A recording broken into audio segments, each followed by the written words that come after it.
नमस्कार, आप देख रहे हैं खबर मीडिया। दोस्तों, आज के इस वीडियो में मैं आप सभी के लिए लेकर आया हूं आज दिन भर की तमाम बड़ी और मुख्य खबर, जिसमें मैं आपको बताऊंगा कि कैसे अब फिच और आरबीआई ने कहा है कि हमारे देश की अर्थव्यवस्था अब पूरी तरह से डूबने वाली है।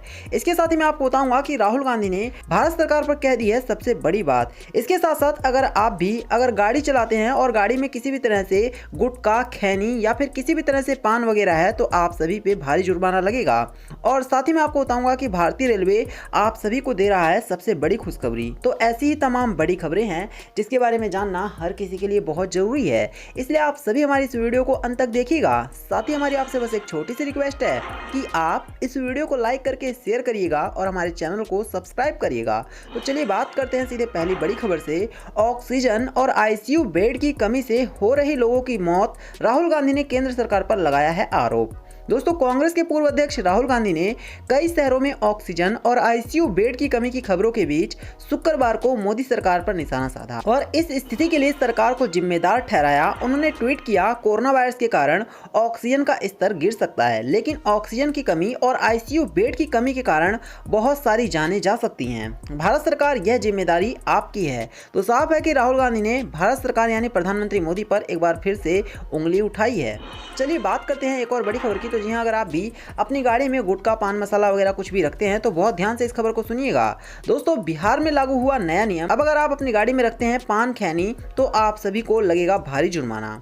जी हाँ, बिहार में कोरोना की दूसरी लहर में तेजी से बढ़ोतरी देखने को मिल रही है और ऐसे में एहतियात के कदम पूरी तरह से बिहार सरकार उठा रही है। इसी कड़ी में परिवहन विभाग ने ऑटो, बस और ई रिक्शा में यात्रा करने वालों को पान, तंबाकू, खैनी और गुटखा खाने पर पूरी तरह से प्रतिबंध लगाते हुए कहा है कि ऐसा करने पर अब भारी जुर्माना लगाया जाएगा। तो जो लोग भी इस तरह की बड़ी गलती करते हैं उनके लिए आने वाले दिनों में कुछ भी अच्छा नहीं होगा और उनके ऊपर जुर्माना लगेगा। चलिए बात करेंगे एक और बड़ी खबर। प्रधानमंत्री मोदी के साथ बैठक में सीएम केजरीवाल ने लगाया ऑक्सीजन रोकने के आरोप। जी हां, वैश्विक महामारी कोरोना वायरस की रफ्तार भारत में थम नहीं रही है। कोरोना की दूसरी लहर ने कहर ढा रखा है। संक्रमण की रफ्तार इतनी तेज है कि कोरोना के दैनिक मामलों में भारत ने विश्व रिकॉर्ड तोड़ दिया है। गुरुवार को दुनिया के अंदर भारत में एक दिन में सबसे ज्यादा मामले आए जो कि 3 लाख प्लस थे और इसी वजह से पूरे देश में हाहाकार मचा हुआ है। लेकिन इसी बीच केजरीवाल ने कहा है कि जो प्रधानमंत्री मोदी हैं वो जानबूझ करके दिल्ली की ऑक्सीजन को रोक रहे हैं और वो नहीं चाहते कि दिल्ली में ऑक्सीजन की सप्लाई हो और इसी वजह से दिल्ली में ऑक्सीजन की मारामारी हो रही है।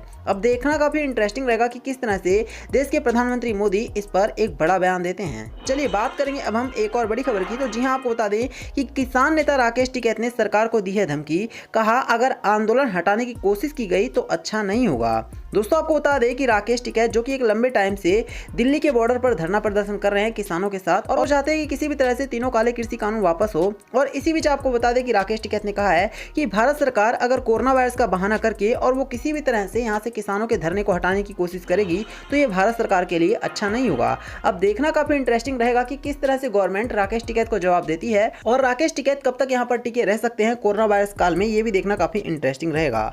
चलिए बात करेंगे एक और बड़ी खबर की। तो सोने के वायदा भाव में गिरावट, चांदी की कीमत भी घट गई, जानेंगे आज के ताजा प्राइस। दोस्तों, आज सोने के दाम में 73 रुपए यानी 0.15% की गिरावट के साथ आज सोना 47,699 रुपए प्रति 10 ग्राम पर कारोबार कर रहा है। इसके साथ ही अगर हम बात करें चांदी की, तो जी हां, चांदी के प्राइस में आज 288 रुपए यानी कि 0.42% की गिरावट देखने को मिली है और इसके बाद चांदी 68,930 रुपए प्रति किलोग्राम पर कारोबार कर रही है। चलिए अब हम चलते हैं इसी के साथ एक और बड़ी खबर की तरफ। तो फिच और आरबीआई ने दी है बुरी खबर।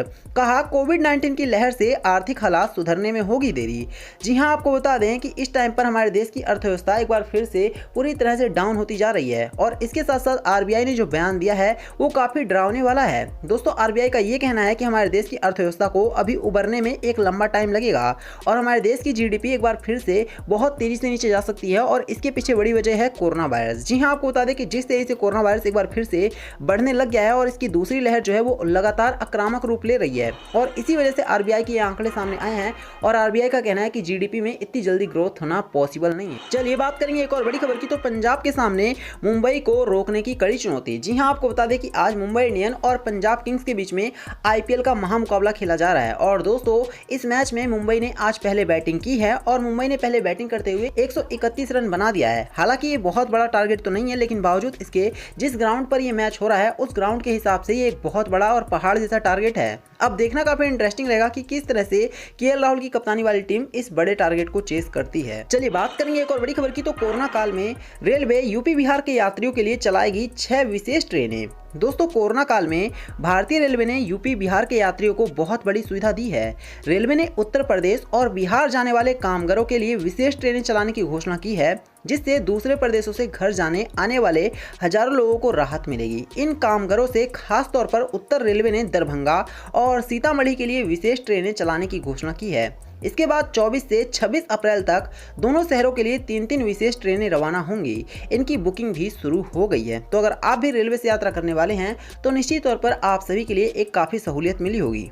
चलिए बात करेंगे अब हम सीधे पेट्रोल डीजल के प्राइस की। तो सस्ता हुआ कच्चा तेल, आज बहुत ही कम रह गए हैं पेट्रोल और डीजल के प्राइस। दोस्तों वैसे तो हमने देखा था कि बीच में पेट्रोल और डीजल के जो प्राइस थे वो लगभग 100 रुपये को भी क्रॉस कर गए थे, लेकिन अब अच्छी खबर ये है कि पेट्रोल और डीजल दोनों के ही प्राइस में एक बार फिर से गिरावट देखने को मिल रही है। अगर बात करें आज के लेटेस्ट प्राइस की तो जी हाँ, आज जो पेट्रोल है वो 90.40 रुपये प्रति लीटर पर बिक रहा है, और बात करें अगर डीजल की तो डीजल 80.73 रुपये प्रति लीटर पर बिक रहा है, और ये राजधानी दिल्ली के ताज़ा प्राइस हैं। चलिए अब हम चलेंगे इसी के साथ एक और बड़ी खबर की तरफ। तो जी हाँ, आपको बता दें कि अपने सभी कर्मचारियों को 1 मई से फ्री में कोरोना वैक्सीन लगवाएगा रिलायंस।